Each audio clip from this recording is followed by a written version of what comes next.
So ito yung babae, medyo maliit. Mas malaki talaga yung ano eh, yung mayahin. Yan pinakamalaki. So magiging dalawang buwan na sila. SBR line. Straight com parehas. Yung babae straight com din. So maganda yung tindi nila. Maganda kasi yung tatay nila eh. Magaling pa daw.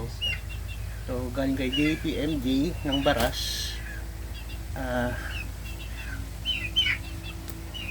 Yun. Uwi naman ng Haron sa Cagayan para mapagpadami tayo sa Cagayan. Saka na lang tayo bibili ng SBR na Trayo sa Mount Manahaw kapag marunong yung tagapag-alaga natin. So ito, siguro kahit kukuha pa tayo ng dalawang inahin sana para mas maganda. So SBR Super Brown Red. Hindi ko alam kung paano nagawa ang SBR Super Brown Red, pero malalakas sila eh. So ang McLean Hats daw ay nabuo sa pagmamatch ng brown red at saka Boston brown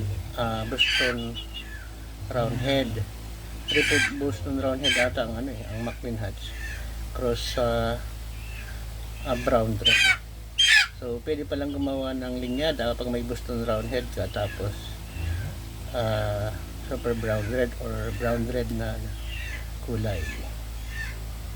Usually mga hats ngayon may mga dugong brown red kaya malalakas sila. So ang problema lang sa brown red, minsan natutulog kapag basa, pero malalakas talaga sila, pumupupo.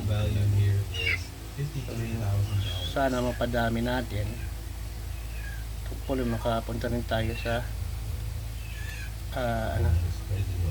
kay Don Monquero, Mount Manahaw. Pero wala pa kasi tayong budget, kaya dito lang muna tayo tiis-tiis sa mga sisiw.